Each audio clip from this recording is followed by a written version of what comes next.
So let's talk about yesterday, last night. It's all a blur at this point in time. I had to work a lemonade stand in my hospital. You heard that correctly, a lemonade stand. We do it in honor of National Suicide Awareness Week. My hands are shaking because I'm so tired. Let me try to stand this up on something.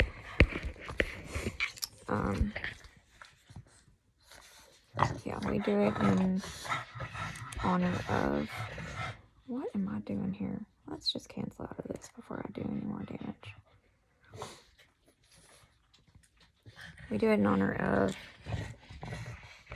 National Suicide Awareness Week. And so I was outside in the heat. That was fun. And yesterday, took my dog to the vet because he had something appear on his stomach that had not been there, and it appeared quickly, guys, like quickly. Everyone was saying it's a hernia. I have 2 pugs, and pugs are prone to mast cell tumors, and so I was hoping for the best, expecting the worst, because that's usually what happens in my lifetime.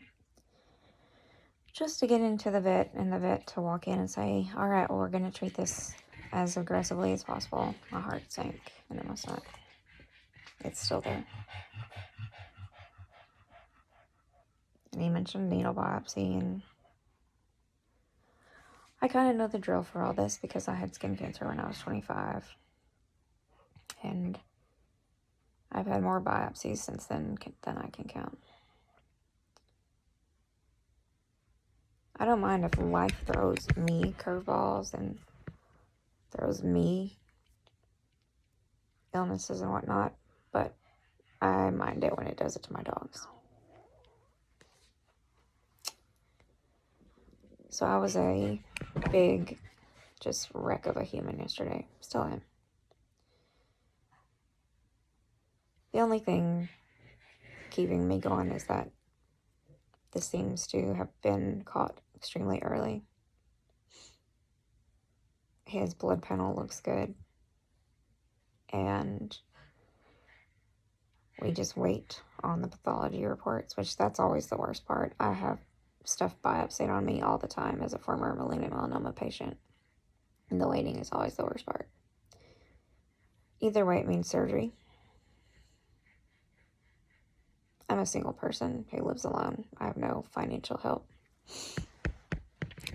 And I'm sitting here trying to figure out how I'm going to pay for said surgery. Either way.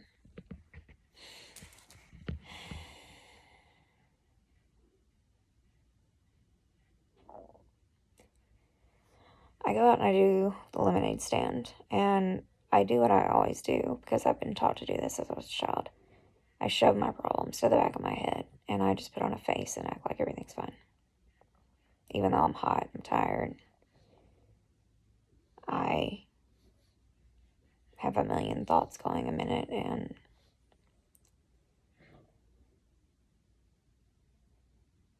by the time I get through, I feel like internally I'm just breaking. How many things can happen at once? My dad's best friend died last week in a boating accident. They didn't find his body until Labor Day.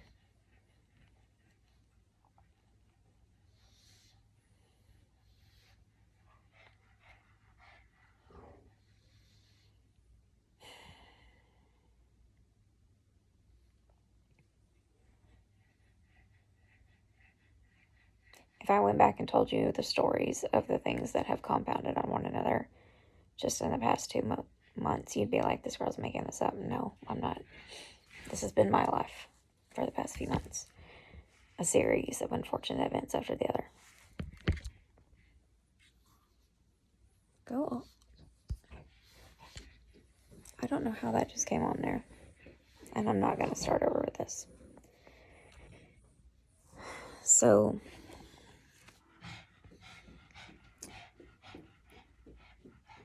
as a pastor's kid, because my dad's a pastor, we're trained to put our problems to the back and everybody else is at the front, which is not healthy. It's not healthy at all. But we do it. And that comes with a lot of detriment to your mental health. Last night, I really thought I was having a nervous breakdown. I really did. I was terrified. I was terrified to come home. I was scared. Not that I would hurt myself, because I have animals relying on me and I have people relying on me. But I was just scared. I was scared to be alone. I couldn't get my anxiety to calm down. The problem was, too, I hadn't slept in 4 nights. Lack of sleep will mess you up. I don't think people realize it. They're like, oh, I haven't had any sleep. I haven't had any sleep. And I'm like, lack of sleep will mess you up. We have a place around here that is not an emergency room, but it's kind of like a fancy urgent care. And I know the doctors that run it.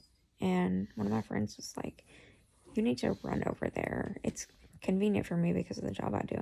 I know so many medical professionals. She's like, you need to run over there. You at least need to get an IV with some fluids and take some labs and see just how you are. And I was pretty run down. My potassium was low, my electrolytes low. A lot of stuff was just kind of off, indicative of not eating, not sleeping. And doctor was like, yeah, you need to get some rest, and you need to kind of go through some things. But the best part of the whole night was when I told my mom,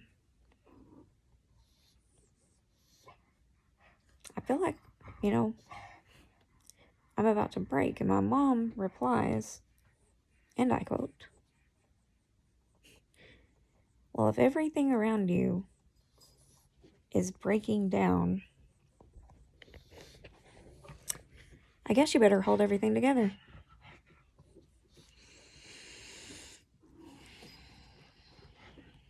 Parents. I'm not a parent, but parents.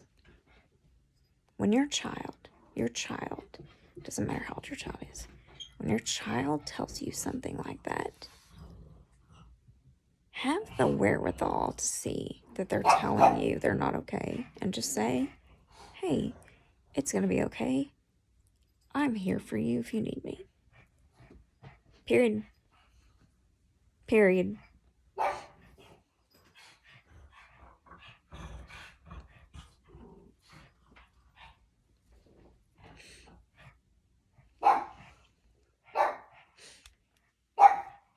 Bentley, sir. He's barking at nothing. Don't exacerbate the situation. Because by telling your child, oh, well, you better hold it all together, you just made the problem 15 times worse. I know my mom is what she is. I know I can't expect any different. But that was hard to hear. So I took myself up to this place, checked myself in, got some fluids, got some medicine, felt much better when I left, came home, got some sleep. Unfortunately, my cat still believes that the appropriate time to wake up is 4. I don't know how to get them out of that. And then here it is, a weekend. We always have to prepare our schedules on the weekend. This is why I don't ever get a break from work. And this is why the fatigue from COVID and everything hit me so hard, because I'm always doing something. I never get a mental relief from it. I have no work-life balance. I never get a mental break from anything, because it's always work. It's always work. And then my boss just sent a message out that he wants us to go out and work this weekend. It never stops. It's a cycle.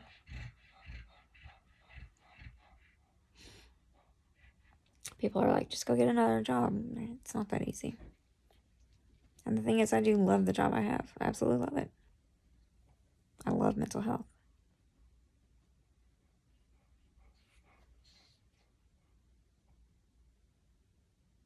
But do I love it to death?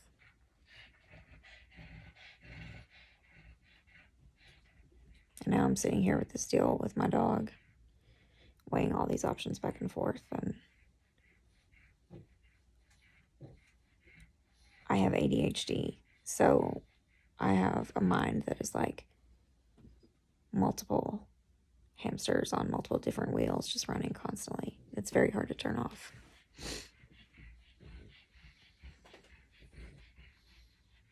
A lot of different things in life have built me, one of them being skin cancer and going through that at such a young age.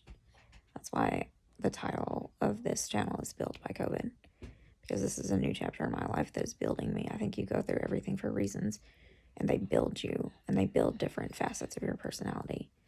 It's easy to look at a situation and go, oh, I'm a victim to this, and you are a victim to a certain extent. So you can let it destroy you, or you can let it define you. That's why I titled this the way I did. I try to look at things in that perspective, because if I didn't, I would have been drowning by things long ago. So that's where we are at 8 o'clock in the morning right now. That could change. We'll see. I'll check in with you later.